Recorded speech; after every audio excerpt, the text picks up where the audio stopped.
قیامت قائم ہونے سے پہلے دجال بھی آئے گا، حضرت عیسیٰ علیہ السلام بھی آئیں گے، حضرت مہدی بھی آئیں گے، سورج ایک دفعہ مغرب سے نکلے گا، یاجوج ماجوج ظاہر ہوں گے، کچھ قیامت کی علامتیں تو ظاہر ہو چکی ہیں۔ حدیث میں آتا ہے عرض حجاز سے ایک آگ نکلے گی جو اونٹوں کی گردنوں کو روشن کر دے گی، یہ 7ویں صدی ہجری میں یہ آگ نکل چکی ہے، تقریباً محدثین کا اتفاق ہے 700 سال پہلے 7ویں صدی ہجری میں آگ نکلی تھی بہت بڑے پیمانے پر عرض حجاز میں، تو وہ تو ایک نشانی ہو چکی ہے۔ تو کچھ نشانیاں ہو چکی ہیں، زیادہ تر نشانیاں کیا ہیں باقی۔ ایک نشانی یہ تھی، حدیث میں آتا ہے کہ یہ جو عرب لوگ ہیں نا، جو اونٹوں کے چرواہے، بکریاں چرانے والے غریب غربا، یتطاولون فی البنیان، ایک دوسرے سے بڑھ چڑھ کے بلڈنگیں بنائیں گے۔ تو عرب میں جو اونٹ چرانے والے، جو ان میں جو کرپٹ لوگ ہوتے تھے، وہ تو حاجیوں کو لوٹ کے گزارا کرتے تھے، پاؤں میں چپل نہیں ہوتی تھی، حفاتن عراتن عالتن، حدیث میں آتے ہیں ننگے پاؤں ننگے سر لوگ، ننگے بدن لوگ، ایسا نوٹ چھاپیں گے، ایسا پیسہ آئے گا کہ بلڈنگوں پر بلڈنگ۔ تو یہ تو دبئی میں آپ شارجہ میں دیکھ لو، اب سعودی عرب بھی بنا رہا ہے، ایک بڑا شہر آباد کر رہا ہے، اور برج خلیفہ اتنی بڑی بلڈنگ بنا دی کہ اس کو آدمی دیکھتا ہے تو ٹوپی سر سے گر جاتی ہے اس کی۔ تو یہ بھی قیامت کی علامت تھی جو پوری ہو چکی ہے۔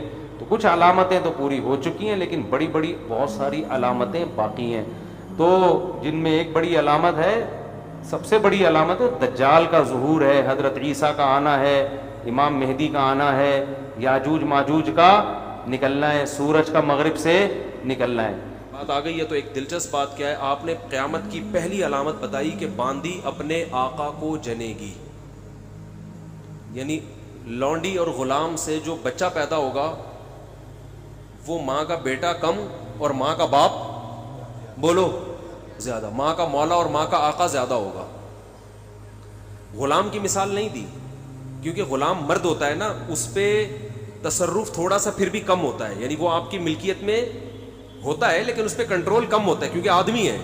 جب عورت آپ کی ملکیت میں ہوتی ہے لونڈی، اس پہ وہ تو کمزور ہے نا، اس پہ کیا ہوتا ہے آپ کا تصرف زیادہ۔ تو جو مکمل غلام اور باندی تھی وہ جب جنے گی جس نسل کو، تو ہونا تو یہ چاہیے تھا کہ جس نے جنا ہے اس کا مقام اونچا، لیکن جس کو جنے گی نا وہی اس پہ کیا کرے گا، یعنی ماں کا تو ایسا حق ہے نا، ماں کو تو ساری دنیا جانتی ہے نا کہ ماں نے کیسے گود میں پالا، کیسے جنا، اور لوگ ماں کے تانے دیتے ہیں نا۔ حضرت موسیٰ علیہ الصلوۃ والسلام نے جب حضرت ہارون کی داڑھی پکڑ کے کھینچی ہے نا، جب حضرت موسیٰ علیہ السلام کوہ طور پہ گئے تورات لینے، پیچھے بنی اسرائیل نے بچھڑے کی عبادت شروع کر دی، ہارون علیہ السلام کو نگران بنا کے گئے تھے کہ ذرا ان کی حفاظت کرنا، بڑے نالائق لوگ ہیں، دائیں بائیں نہ ہو جائے۔ تو جب واپس آئے تو دیکھا کہ وہ کیا کر رہے ہیں، بچڑے کی عبادت۔ تو حضرت موسیٰ کو سب سے پہلے غصہ کس پر آیا؟ حضرت ہارون پر، اپنے بھائی کی داڑھی پکڑ کے کھینچی کہ ما منعک اذ رأیتہم ضلوا، یہ گمراہ ہو رہے تھے، آپ نے روکا کیوں نہیں؟ تو حضرت ہارون نے کیا کہا؟ باپ کا واسطہ نہیں دیا بلکہ ماں کا، لا یبن امہ، اے میری اماں کے بیٹے، اے میری ماں کے بیٹے، کیونکہ یہ رشتہ فوراً سمجھ میں آتا ہے، ماں کا واسطہ، کیونکہ محبت کی علامت ہے نا۔ ابا جو ہے نا وہ تربیت کے لیے اللہ نے بنایا، وہ محبت واپس زیادہ ابا سے امیدیں نہیں لگایا کریں۔ ابا کی ایک الگ ویلیو ہے، محبت بہت زیادہ کرتے ہیں ابا، لیکن وہ جتلاتے نہیں ہیں، وہ کہہ رہے ہیں تمیز سے زیادہ لاڈ پیار دکھاؤ گے نا ابا، یہ ہو گیا تمیز سے بیٹھ وہاں جا کے آرام سے، ٹھیک ہے نا، جو بات ہے ادب تمیز۔ ماؤں کو زیادہ ادب تمیز نہیں، ماؤں کو لاڈ چاہیے ہوتے ہیں، تو اس لیے ابا محبت تو بہت کرتے ہیں لیکن وہ آسانی سے سمجھ میں نہیں آتی کیونکہ تعظیم اس پہ غالب ہوتی ہے۔ اماں کی محبت 2 منٹ میں سمجھ میں آ جاتی ہے۔ تو جب بھی واسطہ دیا جاتا ہے کس کا؟ اماں کا۔ تو حضرت ہارون بھی واسطہ کس کا دے رہے ہیں کہ بھائی ایک ہی ماں کے ہم دونوں اولاد ہیں، آپ اتنی سختی تو نہ کریں نا، ماں کا واسطہ دے رہا ہوں آپ کو، یبن امہ، اے میری اماں کے بیٹے۔ تو ماں جو اتنا قریبی رشتہ ہے، جس کی محبت سب کو سمجھ میں آتی ہے، اس کو غلام بنا لینا تو یہ کھوپڑی میں آنے والی بات نہیں ہے۔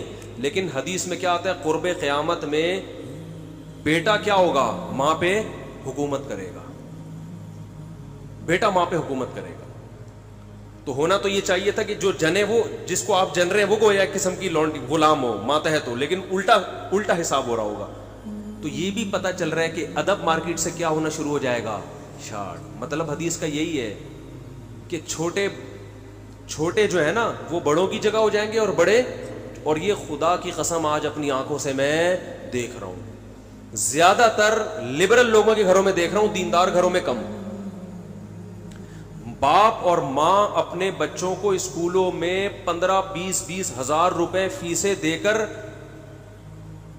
بدتمیز بنا رہے ہیں باقاعدہ پیسوں کے ذریعے. یعنی اسکولوں میں پڑھا رہے ہیں, ماڈرن اسکول ہیں, اور بہت ہی ماڈرن قسم کے اسکول جن میں مذہب نہیں ہے, بچہ انگلش بہت اچھی بول لیتا ہے, اور ٹھیک ٹھاک فیسیں دے کے کیا کر رہے ہیں, اپنی نافرمانی پیسے دے کے سکھا رہے ہیں. آج بھی میرے پاس ایک کیس آیا, کسی کو نہیں پتا چلے گا کس کی بات ہو رہی ہے. ایک صاحب نے کہا میں نے اپنی بچی کو ایڈمیشن کروایا, میں 20 ہزار روپے فیسیں دے رہا ہوں, اور وہ چرس پی رہی ہے, وہ پتہ نہیں کتنے لڑکوں سے دوستیاں لگا رہی ہے. تعلیم کو فوکس کرنے کے چکر میں تہذیب کا بیڑا غرق کر دیا.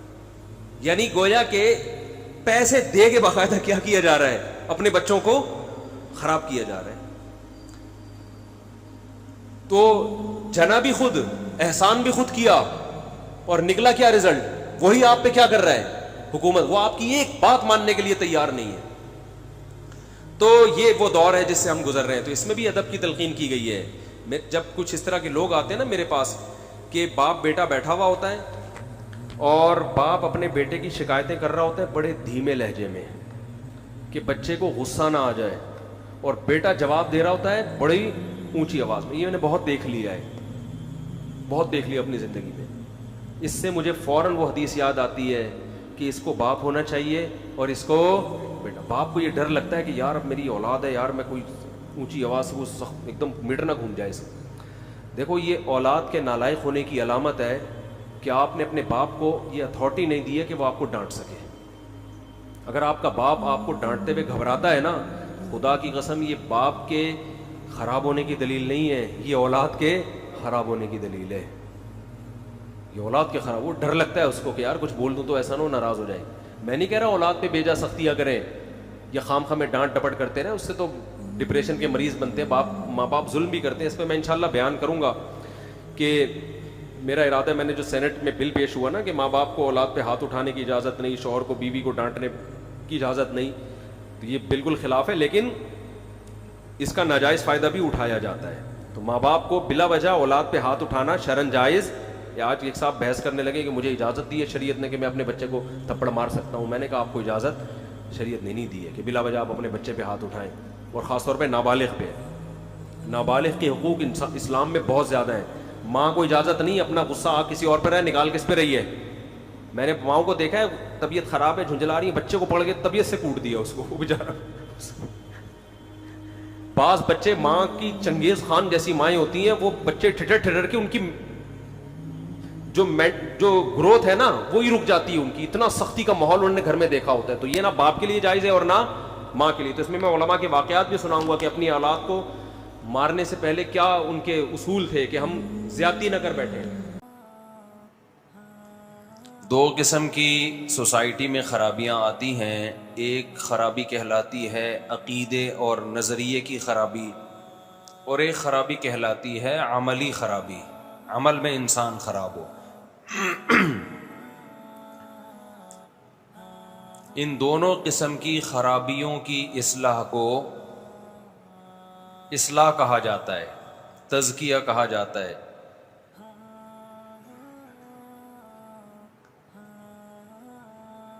ہمیں دنیا میں زندہ رہنے کے لیے, دنیا میں چلنے پھرنے کے لیے بہت ساری غلط چیزوں کو ٹھیک کرنے کی ضرورت ہوتی ہے.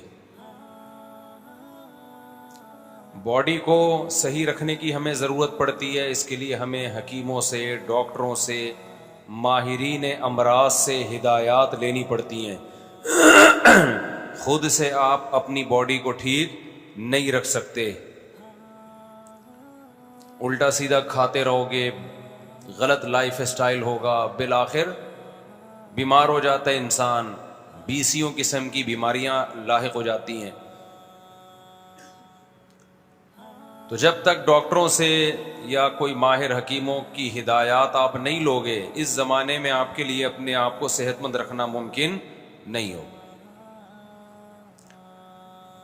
اور کمال کی بات یہ ہے کہ جیسے جیسے قیامت قریب آ رہی ہے، انسان مادی اعتبار سے بھی سیدھے راستے سے ہٹ رہا ہے اور روحانی اعتبار سے بھی سیدھے راستے سے ہٹ رہا ہے. دونوں قسم کی خرابیاں آ رہی ہیں. روحانی اعتبار سے سیدھے راستے سے ہٹنا تو سمجھ میں آتا ہے کہ پیغمبروں سے فاصلہ ہمارا بڑھ رہا ہے. بھائی جتنا نبی صلی اللہ علیہ وسلم سے ہم دور ہوتے چلے جائیں گے زمانے کے لحاظ سے، تو نبوت کی تعلیمات کے اثرات بھی کم ہوتے چلے جائیں گے. صحابہ نے نبی کو دیکھا، تابعین نے صحابہ کو، ان کا روحانی طور پہ گمراہ ہونے کا خطرہ کم تھا. ہم تو 1400 سال کے بعد پیدا ہوئے ہیں، ہمارا خطرہ زیادہ ہے، فاصلہ بہت ہو گیا نا. تو مذہبی لحاظ سے سوسائٹی میں خرابی کا آنا اتنا برا نہیں ہے. مادی اعتبار سے سوسائٹی میں خرابی کا آنا یہ سمجھ سے بالاتر ہے. اس کی میں بھی وجہ بیان کروں گا.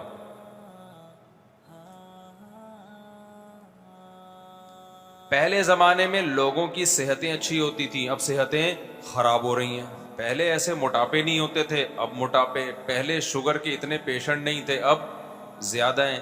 ہارٹ کے ایسے پیشنٹ نہیں تھے، اب زیادہ ہیں. یہاں ایک سوال پیدا ہوتا ہے، بھائی مادی ترقی تو بڑھ رہی ہے نا. یہ جو میں کہنا چاہ رہا ہوں ایک مثال سے سمجھاتا ہوں، پھر دماغ شریف میں بات انشاءاللہ آئے گی.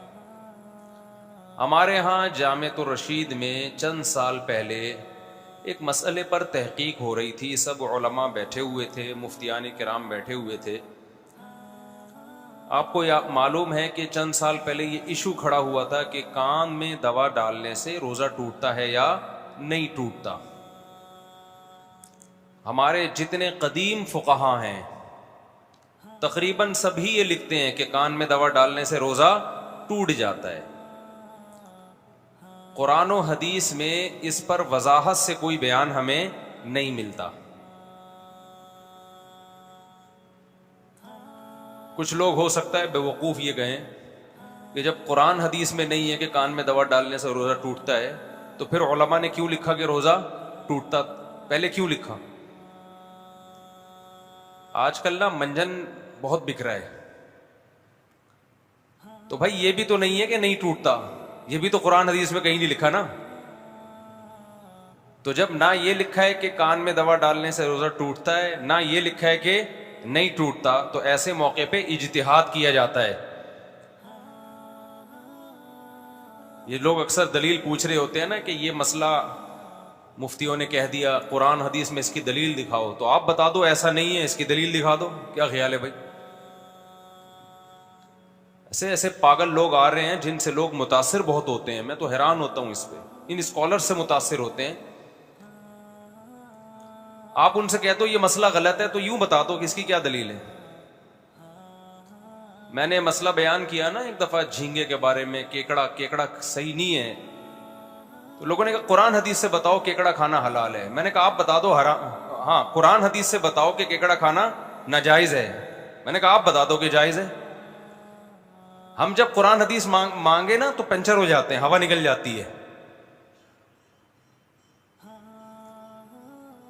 لوگ کہتے ہیں نا، میں نے ایک کلپ ریکارڈ کروایا تھا کہ کیکڑا کیا ہے، فقہ حنفی میں جائز نہیں ہے. لوگ کہتے ہیں اسلام میں بتاؤ، فقہ حنفی نہیں بتاؤ. اسلام میں چونکہ اس کے حلال ہونے کی کوئی دلیل نہیں ہے، اس لیے ابو حنیفہ نے اس کو ناجائز کہا. اسلام کی وجہ سے فقہ حنفی میں آیا ہے مسئلہ، فقہ حنفی کی وجہ سے اسلام میں نہیں گیا. تو فقہ حنفی کوئی اسلام سے الگ کوئی چیز نہیں ہے. اور آپ جو بتا رہے وہ بھی تو اسلام نہیں ہے نا، وہ بھی تو آپ کی رائے ہے. کیونکہ اسلام تو اس بارے میں، کیکڑے کے بارے میں کیا ہے، لفظ کیکڑے کے بارے میں خاموش ہے.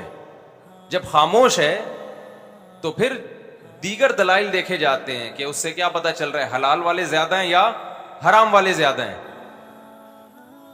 اپنی رائے کو اسلام کہتے ہیں، ابو حنیفہ کی رائے کو حنفی فقہ کہتے ہیں یہ لوگ، اور اسلام کے مقابلے میں لاتے ہیں. تو آپ کی بھی تحقیق اگر قرآن و حدیث سے ہے، ابو حنیفہ کی بھی قرآن و حدیث سے ہے، تو دونوں اسلام ہیں. صحیح بات یہ ہے کہ اس میں صحیح والا کون سا ہے. تو ابو حنیفہ کی رائے میں غلطی کا امکان کم ہے, آپ کی رائے میں غلطی کا امکان زیادہ ہے. یوں تعبیر ہونی چاہیے. تو جو بولا کرے نا, ہم پہ اعتراض کرے یہ لوگ کیکڑا نہیں کھاتے, کہتے ہیں کہ اس کے حالانکہ حلال و حرام کرنا تو صرف اللہ کا کام ہے. آج کل ایسے کلپ آ رہے ہیں, مفتیوں نے کیکڑے کو حرام کر دیا, حالانکہ حلال حرام کرنا کس کا کام ہے؟ اللہ کا. تو ان سے بولو حلال کرنا بھی اللہ کا, حرام کرنا بھی اللہ کا. اگر آپ کہتے ہو کیکڑے کے بارے میں حرام ہونے پر کوئی حدیث نہیں ہے, تو آپ حلال ہونے پر دکھا دو, حلال ہونے پر بھی تو نہیں ہے. اب یہاں اجتہاد ہوگا, پھر جب اجتہاد ہوتا ہے تو فقہا کا اختلاف بھی ہوتا ہے, اور پھر تقلید ہی کرنی پڑتی ہے. آپ کرتے تقلید ہو اپنے مولویوں کی, لیبل لگاتے ہو محقق ہیں, قرآن حدیث کو مانتے ہیں, یہ جھوٹ بول رہے ہو, یہ منجن کسی اور کے سامنے بیچا کرو جا کے. میرا موضوع ہٹ جاتا ہے کیونکہ اس کی فضول چیزیں بہت آ رہی ہیں مارکیٹ میں. سیدھا سیدھا بولو بھائی میں امام شافعی کو فالو کرتا ہوں. میں کیا, میں جاہل ہوں, میں امام شافعی کو فالو کرتا ہوں, پھر ہر مسئلے میں انہی کو فالو کرتا ہوں. یہ نہیں کہ کیکڑا کھانے کے لیے شافعی بنتا ہوں اور جہاں کوئی آسانی نظر آئے تو حنفی بن جاتا ہوں. ہم کبھی شافعیوں پہ اعتراض نہیں کرتے. وہ کہتے ہیں بھائی ہمارے پاس علم کامل نہیں ہے, ہم امام شافعی کو فالو کرتے ہیں, اہل سنت والجماعت کے امام ہیں اور ان کی تحقیق ہے, تو پھر ہر چیز میں انہی کو فالو کرتے ہیں. یہ نہیں ہوتا کہ بغیر ولی کے لڑکی نے جب گھر سے بھاگنا ہو تو پھر حنفی کو فالو کرے گی, اور کیکڑا کھانا ہو تو کس کو. میرے پاس ایسے اہل حدیث کے فون آئے ہیں, کیکڑا کھانے کے لیے اہل حدیث ہیں, لڑکی سے ابا کی مرضی کے بغیر شادی کرنے کے لیے فقہ حنفی سے فتویٰ لے رہے ہیں. یہ مذاق بنا رہے ہیں دین کو, اور کچھ بھی نہیں ہے. باقی جو کہتا ہے نا سمندر کی ہر مخلوق حلال ہے, حرام ہونے کی کوئی دلیل نہیں ہے اس سے. اور پانی کی ہر مخلوق, تو کیکڑا پانی میں بھی رہتا ہے اور خشکی میں بھی, مگرمچھ پانی میں بھی رہتا ہے اور خشکی میں بھی, کچھوا پانی میں بھی رہتا ہے اور خشکی میں بھی. تو پھر کیکڑا حلال نہیں ہے, پھر کچھوا اور مگرمچھ بھی حلال ہے, اس کے انڈے بھی کھایا کرو. اس لیے جس نے ابو حنیفہ کو پڑھا ہے نا, خدا کی قسم گہرائی میں جا کے وہ کہے گا ابو حنیفہ نے واقعی قرآن و سنت کو بہت ڈیپتھ میں جا کے ایکسپلین کیا امت کے سامنے. یہ لوگ ہم سے ابو حنیفہ چھڑوا کے کہتے ہیں نبی کے پہ آ جاؤ.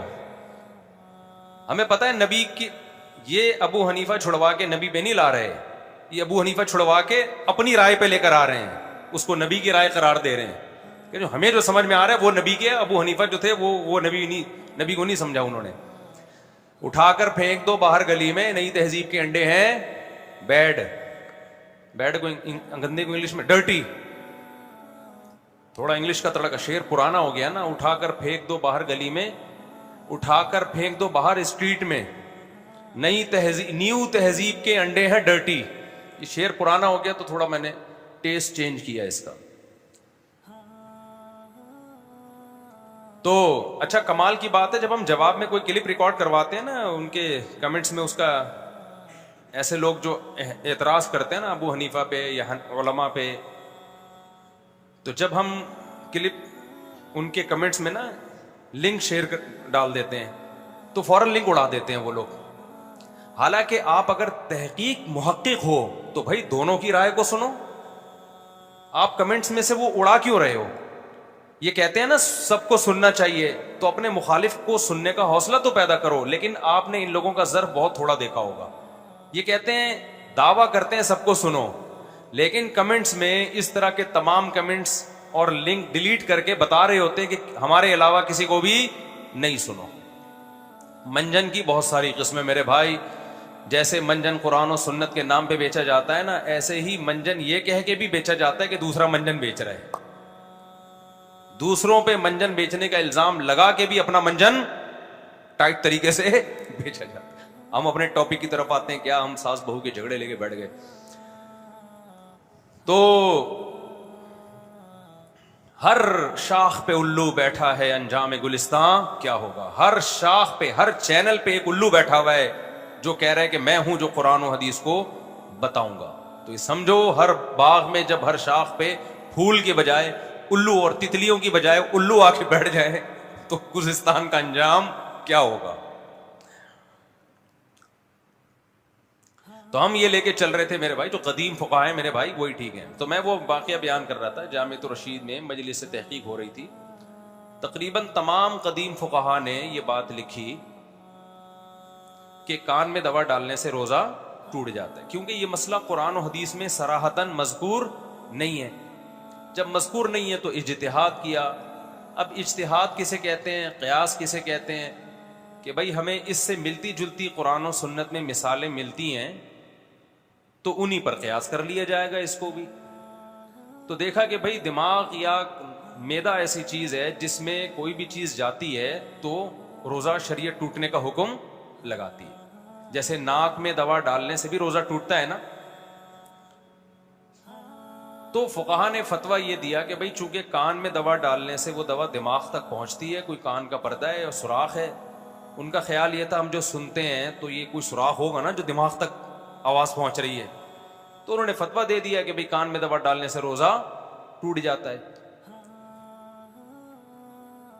اسی فتوے پر امت عمل کرتی آ رہی تھی، اور قرآن و حدیث میں اس کا کوئی تذکرہ تھا نہیں واضح. اگر ہوتا تو پھر تو 2 اور 2 4 کی طرح ہو جاتا نا مسئلہ. آج جب میڈیکل سائنس نے بہت زیادہ ترقی کی تو ڈاکٹروں نے بتایا کہ بھائی کان میں دماغ تک پہنچنے کا کوئی راستہ نہیں ہے، کوئی سرے سے پائپ، کوئی جھلی بھی نہیں ہے جہاں سے کوئی پانی یا دوا سرایت کر کے کہاں تک پہنچ جائے، دماغ تک. جب میڈیکل سائنس کی یہ تحقیق آئی تو دارالعلوم کرنگی میں بھی علماء کے اجلاس ہوئے، جامعۃ الرشید میں بھی، بنوری ٹاؤن میں بھی، اور بھی بہت سارے مدارس میں، کہ بھئی یہ تو مسئلے کی بیس ہی یہی تھی کہ دماغ تک دوا پہنچ رہی ہے، یہ تو پہنچ ہی نہیں رہی، ڈاکٹر کہہ رہے ہیں. اب جب ہمارے یہاں اجلاس ہوا، دارالعلوم کرنگی نے تو فتویٰ دیا کہ اس سے رجوع کر لیا کہ بھئی کان میں دوا ڈالنے سے روزہ نہیں ٹوٹتا. ان کی یہ رائے تھی، وہ فتویٰ اسی پہ دے دیا انہوں نے، اور یہی ہماری رائے بھی ہے کہ کیونکہ اس کی بیس ہی ختم ہو گئی نا. علماء نے جو اجتہاد کیا تھا وہ تو اس بیس پہ کیا تھا نا کہ دماغ تک کچھ پہنچ رہا ہے، تو پہنچ ہی نہیں رہا. بنوری ٹاؤن میں بھی ہوا، ان کی وہی رائے ہے جو قدیم فقہا کی رائے ہے. وہ بھی اجتہادی مسائل میں کوئی ایک جانب پہ آپ بہت زیادہ سختی نہیں کر سکتے. ہمارے جب جامعۃ الرشید میں اجلاس چل رہا تھا تو ایک جو مفتی تھے سینئر، ان کی رائے یہ تھی کہ یہ جو اتنے سارے فقہا نے یہ فتویٰ دیا ہے کہ کان میں دوا ڈالنے سے روزہ نہیں ٹوٹتا، یہ اتنے سارے لوگ غلط تو نہیں، یعنی غلط سے بھی مراد ہے کہ ان کو تو آج کے فقہا ان فقہا کا مقابلہ نہیں کر سکتے. آج کے فقہا کا مطلب ہم لوگ، ہم تو بہت ہی تھوڑے ہو گئے، یعنی جو سینئر لوگ ہیں، لہذا ان کی رائے کو فالو کیا جائے. ایک اور بڑے مفتی ہیں ہمارے یہاں، انہوں نے بڑی بہترین بات کی. انہوں نے کہا جیسے آج کے فقہا ان فقہا کے برابر نہیں ہو سکتے ذہانت میں، تفقہ میں، لیکن اس زمانے کے طبیب آج کے طبیبوں کے برابر، آج کے ڈاکٹروں کے برابر نہیں ہو سکتے. آج میڈیکل سائنس بہت ترقی کر چکی ہے. تو ہم جو اس فتوے سے رجوع کر رہے ہیں اس کی بیس یہ نہیں ہے کہ ان علماء کو ہم غلط کہہ رہے ہیں، قدیم فقہا کو، کہ ان کو نہیں پتا تھا، بلکہ ان حکیموں کو ہم غلط کہہ رہے ہیں کہ ان کو نہیں پتا تھا. وہ سمجھتے تھے کہ کان سے دوا پہنچ جاتی ہے دماغ تک. تو اس میں ان فقہا کی کوئی انسلٹ نہیں ہے. انسلٹ میڈیکل سائنس کی ایک ترقی کا اعتراف کرنا ہے. میں سمجھا پا رہا ہوں اپنی بات؟ ان علماء پہ اعتراض نہیں ہے، ان کو تو جو ڈاکٹروں نے اس زمانے کے کہہ دیا انہوں نے فتویٰ دے دیا نا.